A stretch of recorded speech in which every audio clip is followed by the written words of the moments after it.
Kita ke informasi lain, pemirsa, 207 perkara perselisihan hasil pemilihan umum atau PHPU pemilu legislatif segera ditentukan nasibnya oleh Mahkamah Konstitusi. Hari ini MK melangsungkan sidang pleno putusan perselisihan hasil pemilihan umum Pileg untuk 155 perkara dan menjelaskan alasan mengapa perkara itu dilanjutkan atau tidak. Sedangkan 52 perkara sisanya akan dibacakan esok. Total 207 perkara yang akan dibacakan putusan dismisal untuk menentukan perkara mana saja yang akan berlanjut ke tahapan pembuktian. Menentukan dan seterusnya dianggap diucapkan posita dan petitum.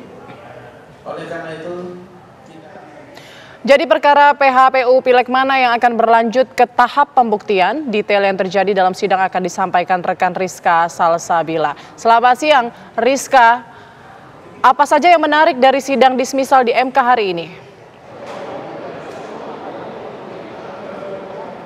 Ya Putri dan juga pemirsa, untuk sidang dismisal ini memang sudah berlangsung sejak pukul 8 pagi hari tadi, yang mana masih akan terus berlanjut nanti pada pukul 13.30 hingga pukul 7 malam nanti. Dan besok juga akan terus berlanjut kembali, yang mana berdasarkan dari rapat permusyawaratan hakim yang sebelumnya ada 297 perkara dan sengketa Pileg, yang mana 207 perkara tersebut ini diantaranya masuk ke dalam sidang pleno pengucapan putusan atau sidang dismisal. Dan sedangkan 30 perkara lainnya sendiri ini telah dipastikan lanjut menuju sidang pembuktian. Dan pada hari ini sendiri yaitu ada sekitar 155 perkara yang akan dibacakan, dan kemudian besok dilanjutkan dengan 52 perkara. Sementara itu untuk permohonan dari partai-partai besar seperti Partai Nasdem ini sendiri dengan pihak terkait P3 dengan mengenai perolehan suara DPRD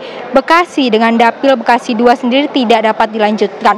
Namun untuk DPR RI dari permohonan Partai Nasdem sendiri ini dapat dilanjutkan menuju sidang pembuktian, dan permohonan lainnya dari PDIP kepada pihak termohon KPU dengan pihak terkait PAN itu sendiri mengenai perkara Pileg Dapil Jawa Barat ini tidak diterima. Begitu juga dengan partai atau maksud kami P3 dengan pihak terkait PKS juga ditolak. Dan selain itu P3 yang memiliki perkara terbanyak selama PHPU Pileg 2024 sendiri, yaitu perkara lainnya dengan Pileg DPRD Dapil Gorontalo yang diajukan dengan pihak terkait Nasdem ini juga ditolak. Sementara itu sepanjang sidang yang kami simak di Mahkamah Konstitusi sendiri, kebanyakan dari sidang yang tidak diterima ataupun permohonan yang tidak diterima oleh Mahkamah Konstitusi ini dikarenakan bukti yang diajukan ini tidak lengkap, kemudian bukan wewenang dari Mahkamah Konstitusi, hingga aspek formil yang tidak terpenuhi. Selain itu juga beberapa pengajuan permohonan ini diajukan melewati batas yang telah ditentukan. Untuk sidang pembuktian sendiri ini dijadwalkan pada 27 Mei 2024 hingga 4 Juni 2024 mendatang.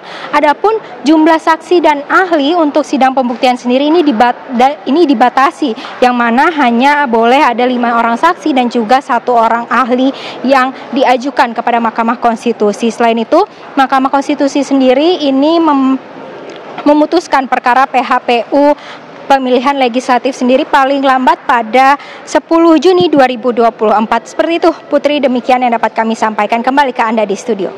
Baik, terima kasih Rizka Salsabila dari Mahkamah Konstitusi.